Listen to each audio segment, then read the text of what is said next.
Amados hermanos, que Dios los bendiga grandemente en esta preciosa tarde y vamos a iniciar la entrega del mensaje de este día. Vamos a orar. Señor Padre Celestial, tú que tienes el control de todo, toma control de mi vida, de mis pensamientos.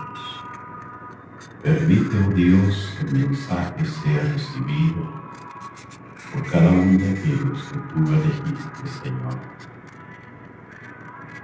Invocamos la presencia de tu Espíritu Santo, para que tu Espíritu, oh Dios, ponga palabras de sabiduría, de amor, de paciencia, de comprensión, y que sea tu Espíritu hablando en nuestra vida, Señor. Instrúyenos, ayúdanos, oh Dios, a recuperar aquello que hemos perdido, la entrega genuina hacia ti, la convicción. Padre, en tus manos te encomiendo y te ruego, mi Dios, que bendigas a cada uno de los hermanos que van a escuchar el mensaje.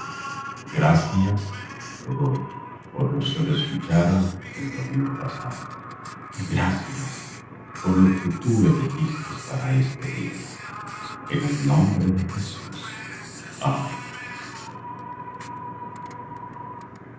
Bien, amados hermanos, el tema del mensaje de esta tarde es: conviértanse ellos a ti y tú no te conviertas a ellos. Hoy hablaremos de una de las 7 iglesias. Estaremos hablando acerca de la iglesia de Pérgamo, recordando que cada una de esas iglesias, de las 7 iglesias de Asia Menor, que hoy es Turquía, fue enviada una carta de parte de Cristo. ¿Para qué? Para que los dirigentes hagan conciencia, como nosotros como iglesia hagamos conciencia y reconsideremos nuestra vida espiritual. El periodo de la iglesia, amados hermanos, especialmente el periodo de Pérgamo, abarca desde el año 313, cuando se inició el edicto de Constantino. Recuerde, si usted lo sabe, recuerde de que Constantino fingió ser cristiano, porque dijo de que había tenido un sueño y desde entonces él cabalgaba con un estandarte, con una cruz. Se dio a conocer como creyente y todos sus súbditos también. Ahora, habían unos templos grecorromanos que él le dijo a la iglesia cristiana, los creyentes, los que habían recibido la palabra de los discípulos, que no tenían necesidad, que desde ese entonces la iglesia no iba a ser perseguida, que ellos podían ocupar los templos, y que desde entonces el edicto era que solo iba a haber una religión, que era el cristianismo. Pero como estudiamos la semana pasada, aquellos que se llenaban de conocimiento de la palabra, aquellos que estaban verdaderamente dentro del mensaje de Dios, pudieron percibir a través del Espíritu que lo que les estaban ofreciendo no era verdadero.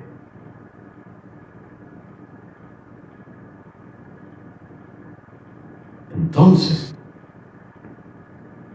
como decía, este periodo de la iglesia de Pérgamo se inició en el año 313, cuando Constantino unió el Estado con la iglesia. En efecto, déjeme decirle de que Pérgamo significa matrimonio, y en efecto se llevó a cabo el matrimonio. En ese periodo se llevó a cabo el matrimonio entre la iglesia, el mundo y el paganismo. En ese periodo se efectuó la traición de la iglesia a su Redentor, Cristo Jesús, produciéndose el adulterio espiritual. Vamos a la palabra y dice Apocalipsis capítulo 2, versículos del 12 al 14. Y escribe al ángel de la iglesia en Pérgamo, el que tiene la espada aguda de 2 filos, dice esto: yo conozco tus obras y donde moras, donde está el trono de Satanás. Pero retienes mi nombre y no has negado mi fe, ni aun en los días en que Antipas, mi testigo fiel, fue muerto entre vosotros, donde mora Satanás. Pero tengo unas pocas cosas contra ti, que tienes allí a los que retienen la doctrina de Balaam, que enseñaba a Balac a poner tropiezo ante los hijos de Israel, a comer cosas sacrificadas a los ídolos y a cometer fornicación. Amados hermanos, los cristianos hemos sido exhortados repetidas veces, de acuerdo al contexto de la palabra, a que no vivamos según el mundo, que no hagamos las cosas según el mundo. Romanos 12 nos enseña eso. Versículo 2: no os conforméis a este mundo. Pero déjenme compartirle un poquito acerca del trasfondo histórico de la iglesia de Pérgamo. La iglesia de Pérgamo fue una iglesia muy importante, atractiva, atraía a la gente, se convirtió en una potencia, era poderosa, era rica. Había en la ciudad una biblioteca de 34 pisos, donde se guardaban 200,000 pergaminos. Y quiero que sepa de que estos pergaminos no eran como los pergaminos que se hacían en el tiempo de los egipcios, con papel de papiro. El papiro es una planta que se cosecha en las deltas del río Nilo. Era un papel, o sea, la planta la secaban y la procesaban y hacían el papel. Y de eso hacían los pergaminos. Pero Pérgamo, la ciudad de Pérgamo, creó sus propios pergaminos con piel de ovejas y piel de cabra.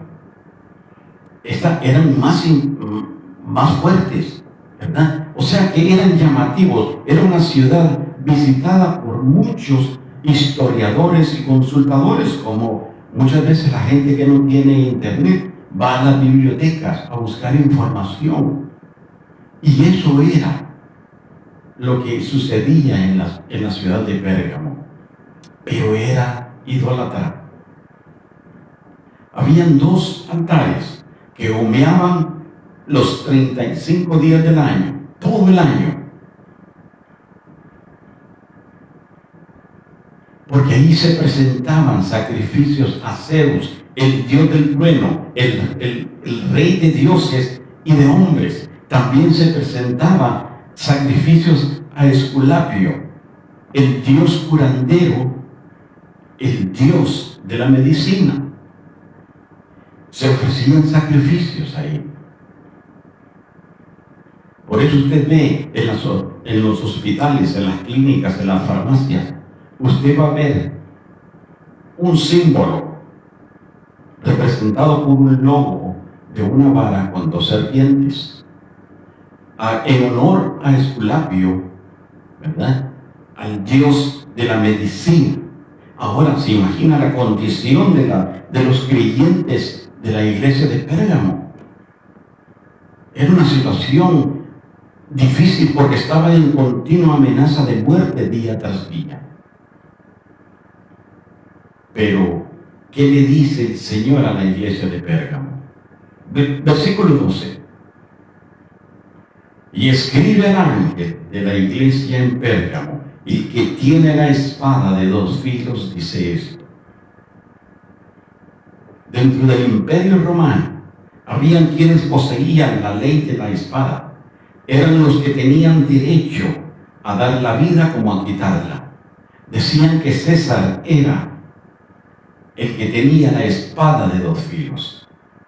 Mas, sin embargo, el cristiano no puede olvidar que el que tiene la última palabra es Jesucristo. El que tiene la espada de dos filos es Jesucristo. No se podía olvidar eso. Y es obvio de que la iglesia de Pérgamo se había desviado de la palabra del Señor. Por eso el Señor hace un recordatorio. No es César, sino yo, porque aquí dice, el que tiene la espada aguda de dos filos, dice esto. Y dice el Señor, yo soy el de la espada de dos filos, no hay otro. Yo, el que te estoy hablando, yo soy. Versículo 13. Quiero detenerme un poquito en esto porque quiero enseñarles esto. Hay versículos, amados hermanos, de que son extensos. Y para sacar el mayor provecho, cuando usted quiere estudiar la palabra de Dios, necesita dividirlos, ¿verdad?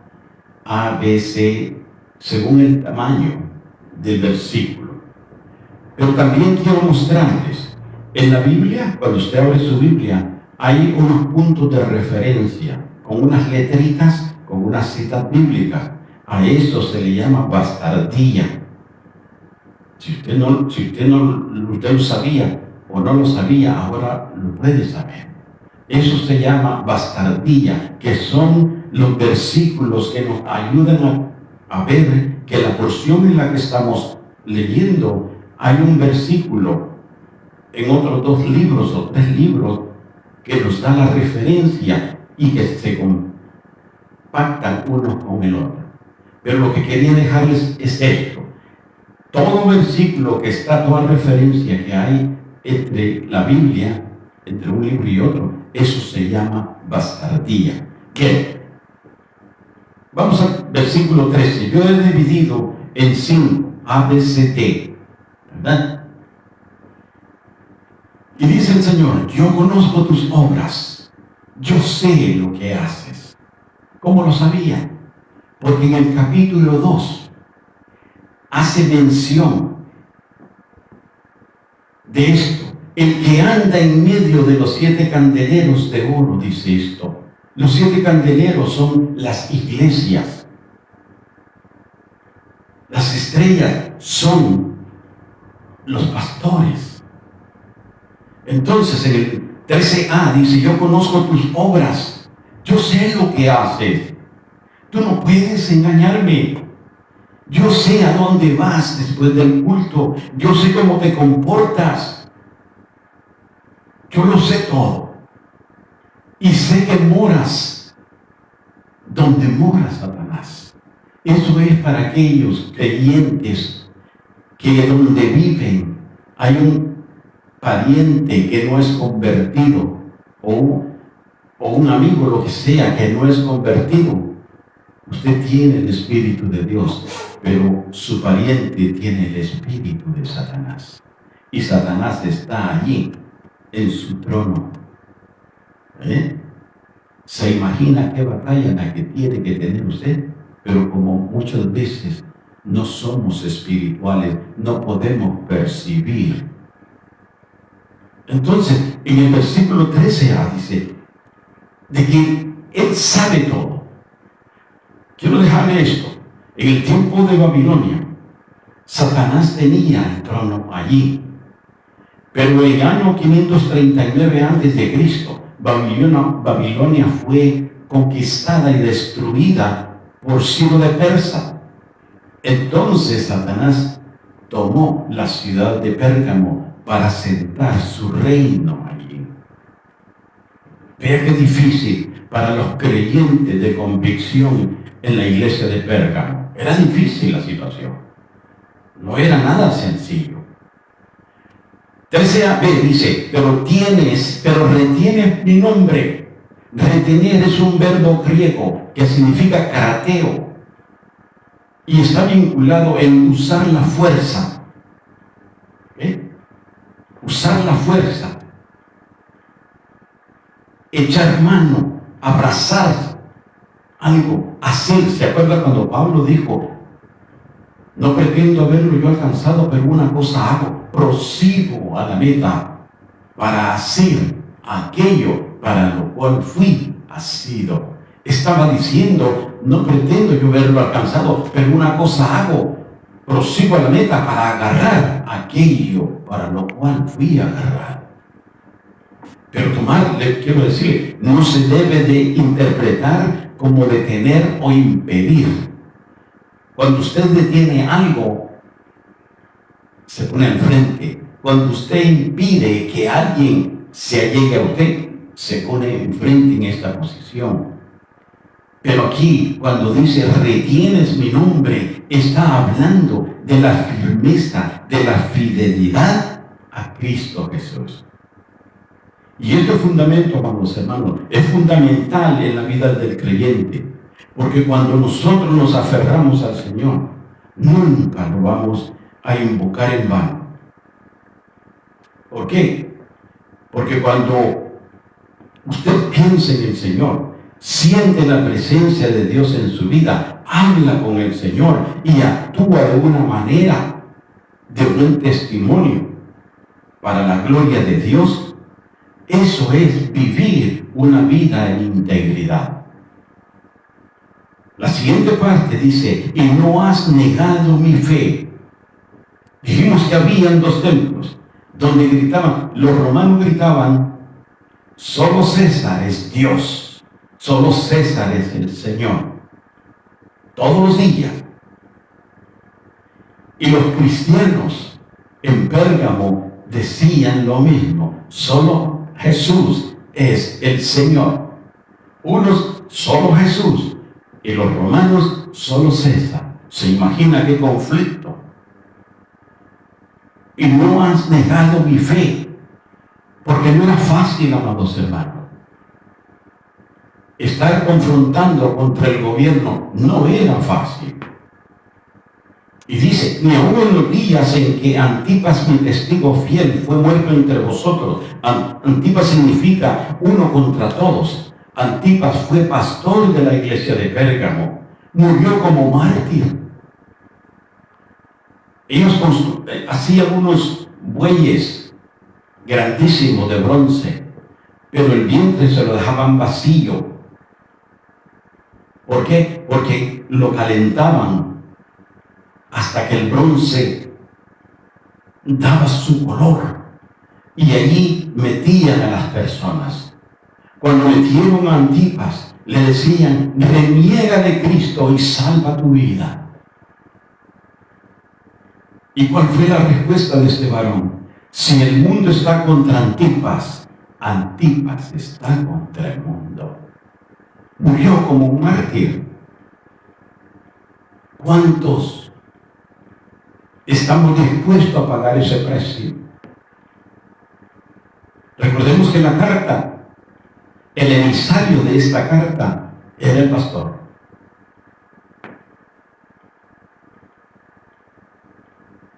¿Y cuántos están dispuestos al sacrificio?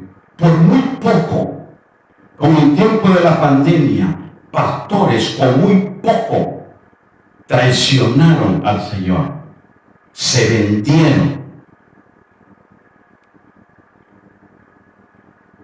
perdieron su confianza en el Señor, por muy poco. Ahora, la iglesia recibe dos advertencias. Versículo 14. Pero tengo unas pocas cosas contra ti. Primera cosa, ¿a quién fue escrita la carta? Al pastor. Cuando dice, pero tengo unas pocas cosas contra ti, que tienes ahí el pastor, los alcahuetas, los que permiten que la doctrina de los nicolaitas se extienda. Y no dicen nada porque reciben el beneficio de los favores para ellos. ¿Qué tienes ahí lo que retiene la doctrina de Balaam?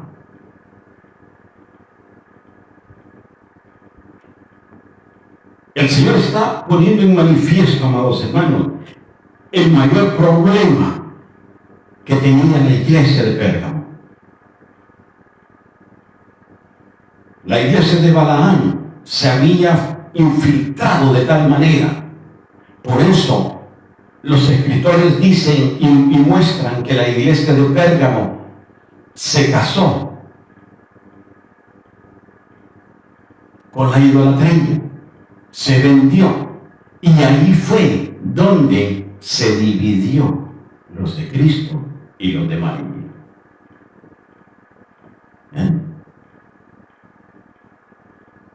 ¿Por qué? ¿Cuál es la doctrina de Balaam? Es aquella que se vive entre el ser leal a Cristo y el ser leal al mundo. Esa es.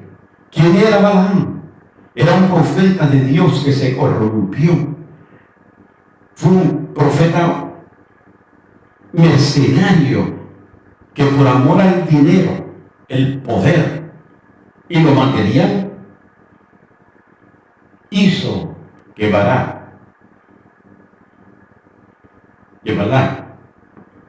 sirviera de tropiezo, porque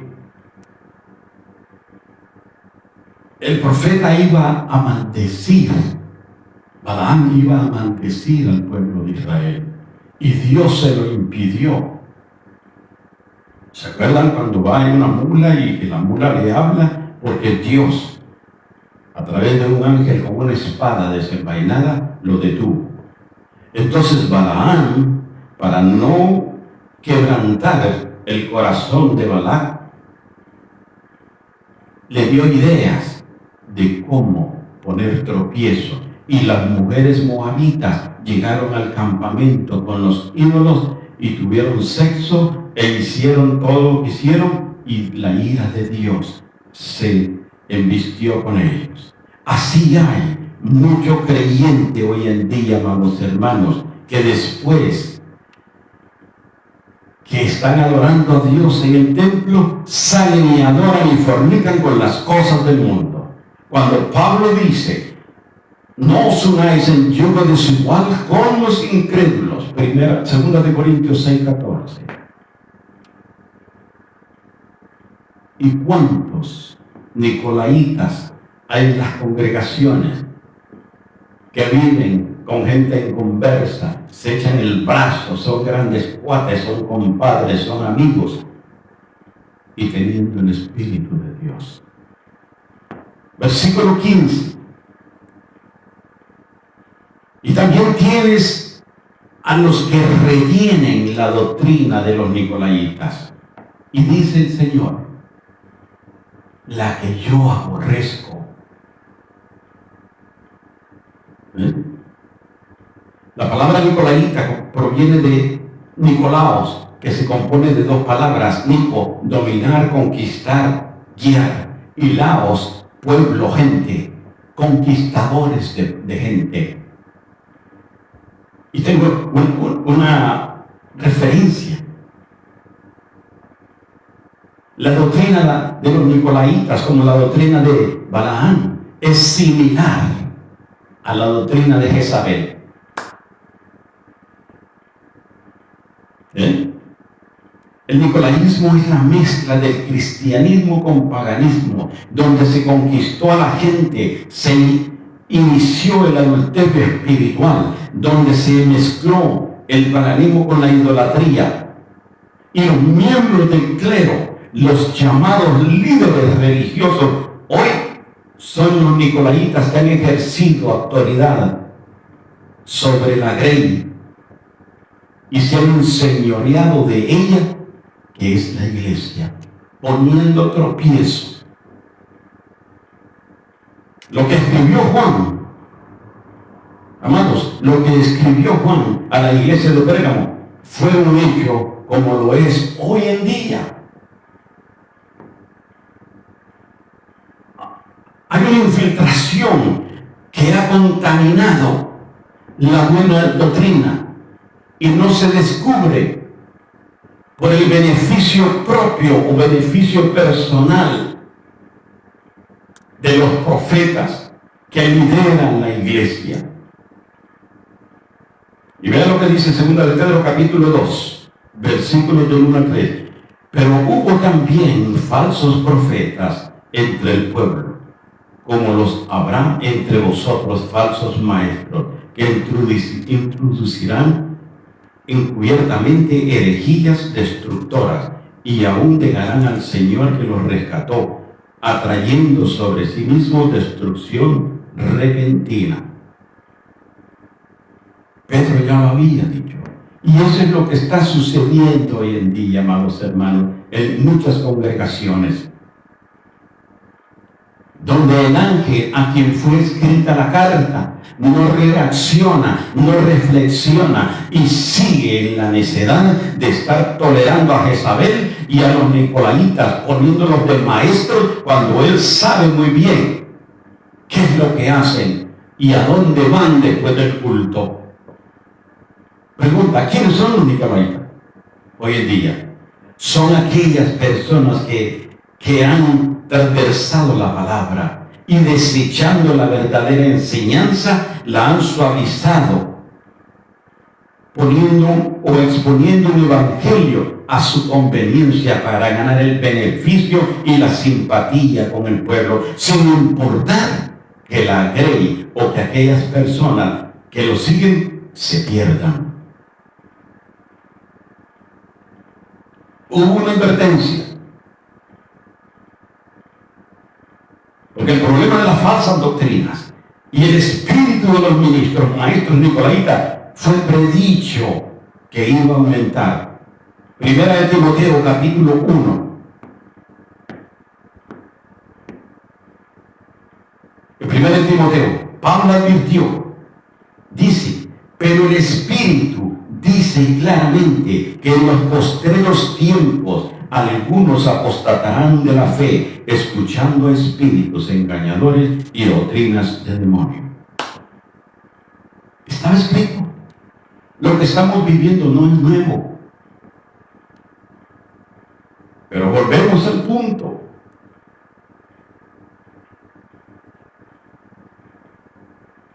El emisario de la carta, que ha permitido,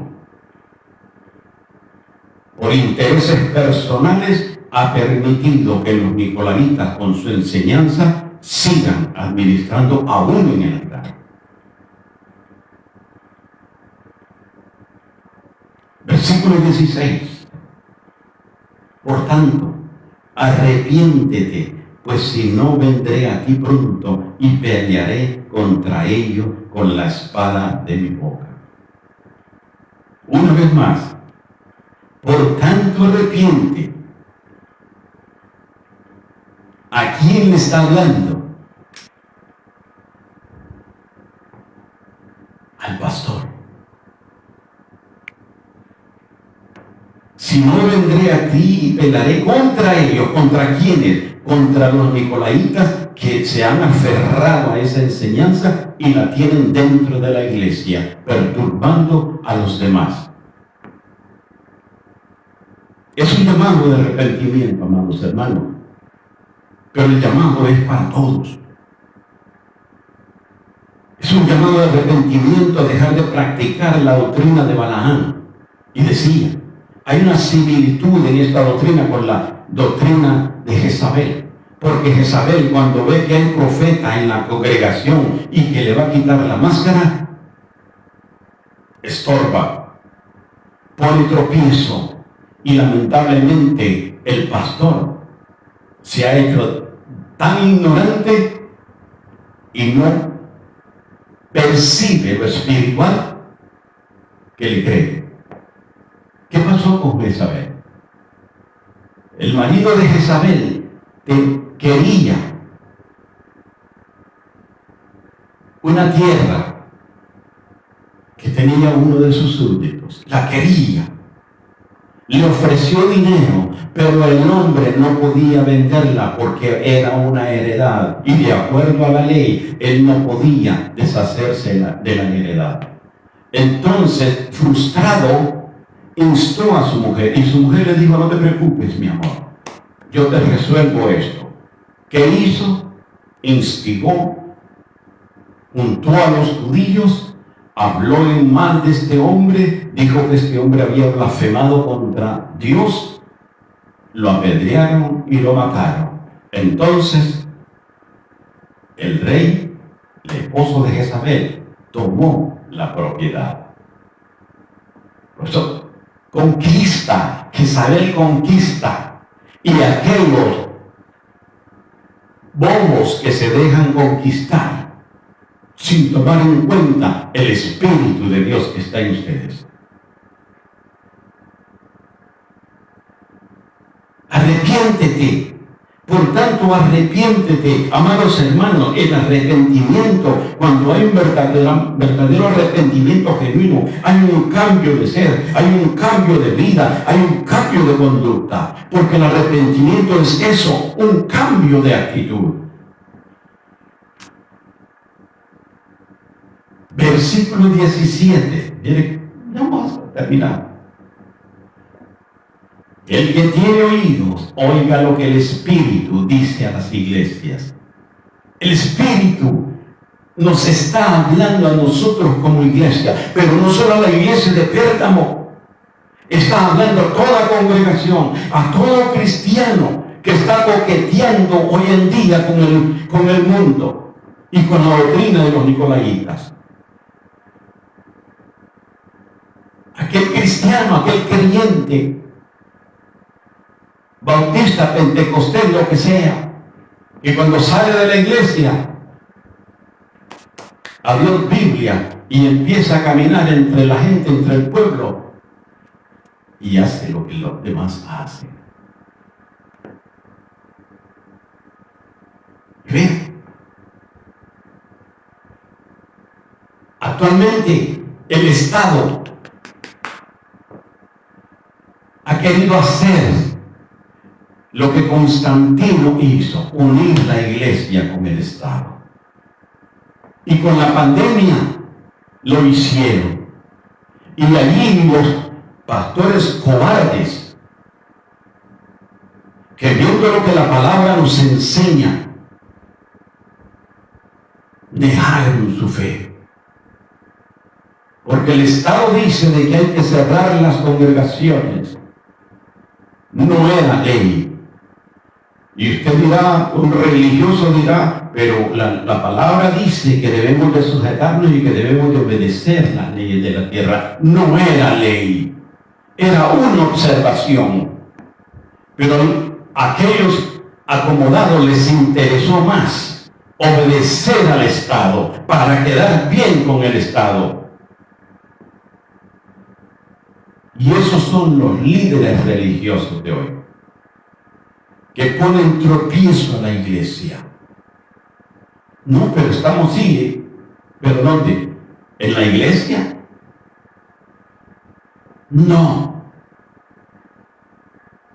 porque vendieron su fe y han puesto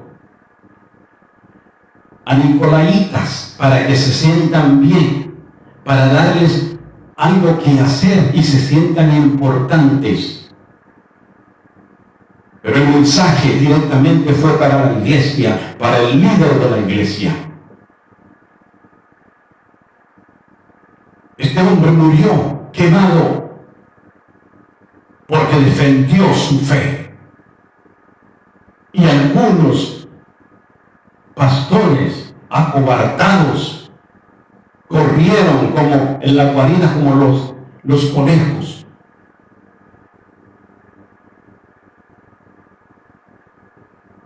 Imagínense.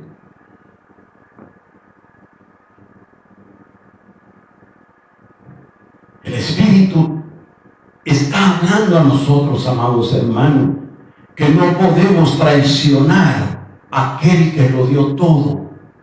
aquel que lo sacrificó todo por nosotros. Y esa es una traición. Porque claro está en la palabra, es necesario obedecer a Dios antes que a los hombres. Que sí que han fallecido, sí. Pero yo he visto a muchos hermanos, y una de ellas falleció hace poco, que no les importaba y andaban sin mascarilla. Eso era desobediencia a lo que había sugerido el Estado. Pero no el cerrar la iglesia, porque la iglesia es un hospital y debe de estar abierta 24 horas al día, porque siempre van a haber enfermos espiritualmente.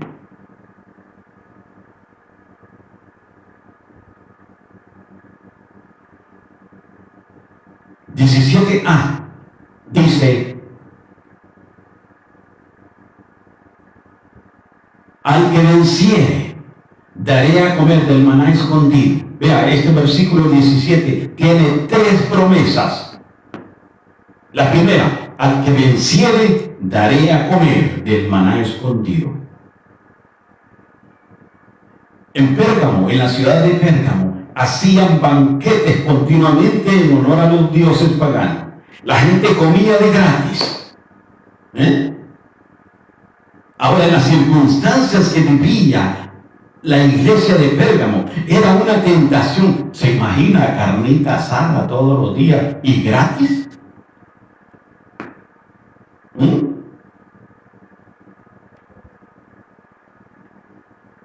Pero el Señor dice, Él tiene el maná escondido. Él tiene un maná, un alimento espiritual, como el agua de vida, como el fruto del árbol de vida.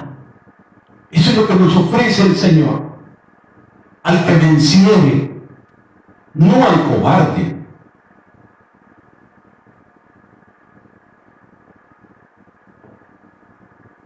También dice, le daré una piedrecita blanca. En la antigüedad, los griegos usaban una piedrita blanca y una negra. La blanca la usaban para votar, para absorber a alguien, y la negra la usaban para condenar. Los griegos la usaban para ver cuál era para explorar la voluntad de Dios, negativa o positiva. ¿Se acuerdan cuando Samuel fue a buscar a David para ungirlo como rey? Y el papá de David le dice, mira, este es el mayor, mi progenitor, está fuerte, joven. Y Samuel con sus 2 piedras, nada pasó. Mandó a llamar al hombre y nada pasó. Y al fin le dice Samuel, ¿no tiene otro hijo? Ah, sí, pero es el cuidadero de las ovejas, ese que no tiene importancia, es debilucho, está joven. No, sin embargo, cuando lo mandaron a traer, las 2 piedras, cada vez que el sacerdote las usaba para encontrar la verdad, porque no tenían el Espíritu de Dios como usted y yo, un Espíritu de Dios que ha sido marginado, que ha sido desechado. Ellos tenían que usar el Urim y el Tumim, las 2 piedritas, Urim y Tumim, y el sacerdote las guardaba en una bolsita en el pectoral.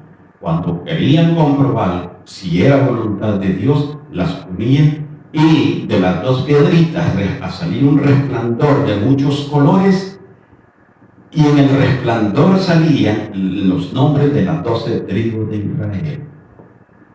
Esa era la convicción y esa era la respuesta positiva de parte de Dios.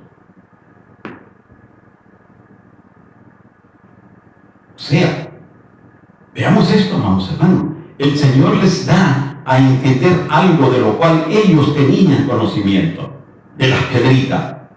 ¿Por qué? Porque cuando alguien era invitado, se le daba una piedrita y la partían por mitad. En un lado iba el nombre del anfitrión y en el otro lado iba escrito el nombre del invitado. Para entrar al banquete tenían que llevar la piedrita. Si las comparaban y estaban en orden y las dos tenían el mismo significado, entraba. ¿Qué pasó en las bodas? Cuando vino uno y quiso colarse y se metió y le dice, amigo, ¿qué es lo que haces acá si tú no estás vestido de boda? Porque para entrar a la boda tenía que vestirse con la vestidura que se le daba. ¿Verdad? Veamos esto, amados hermanos. Es muy interesante. Es muy interesante. ¿Por qué? Porque a los que venzan, el Señor les va a dar un nombre nuevo, el cual ninguno conoce sino aquel que lo recibe.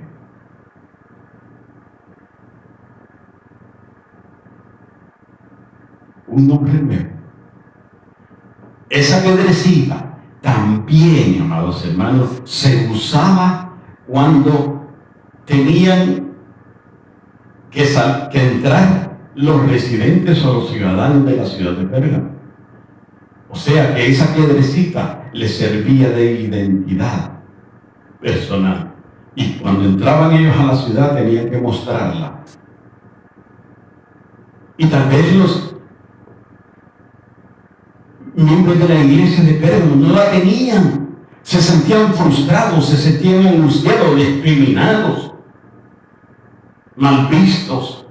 Pero el Señor les dice que recibirán una piedrecita al que venciere. Recibirá una piedrecita no como ciudadano de la ciudad de Pérgamo, sino como ciudadano del reino celestial. Y de acuerdo a Filipenses 3:20 dice que somos ciudadanos del reino espiritual. Nosotros no pertenecemos a este mundo. Somos ciudadanos del reino de Dios.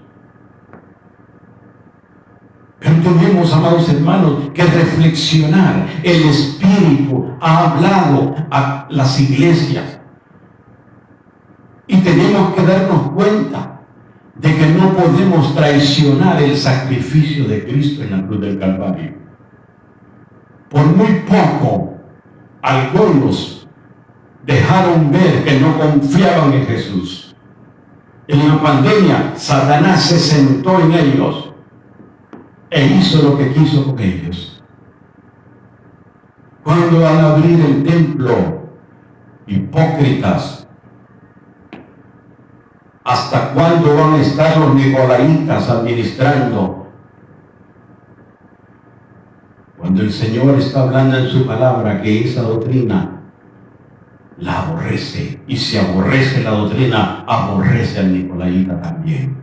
Y ustedes son los responsables por cobardes. ¿Cuál es el mensaje de esta tarde, amados hermanos? Conviértanse ellos a ti y tú no te conviertas a ellos. Ese es el mensaje que debe de quedar claro en nosotros. Que no importa lo que suceda, si usted tiene confianza en Dios, usted se va a mantener firme. No importa el torrencial, no importa vamos a decir, el juicio, no importa el COVID-19, porque hay un Dios que es más poderoso que ese COVID. Y si usted está parado sobre la roca que es Jesucristo, usted se va a mantener. Amados hermanos, que Dios los bendiga. Si Dios nos permite, estaremos el próximo domingo para compartirles la palabra. Padres cristianos, bendice a cada uno, Dios, de los que recibieron tu palabra.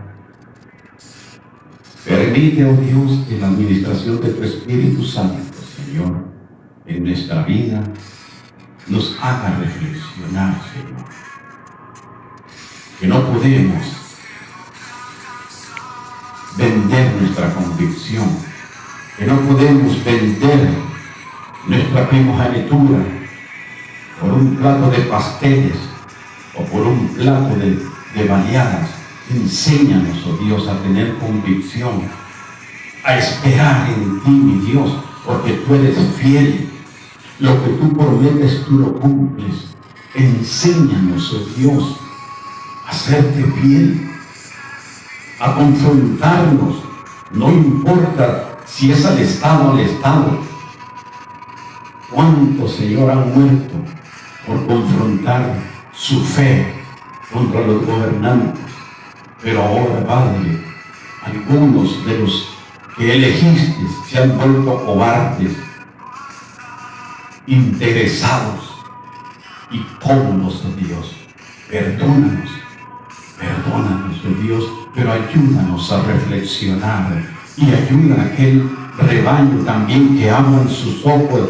Abre el entendimiento, Señor, para que dejen de ser ciegos y se den cuenta en dónde están metidos, Padre.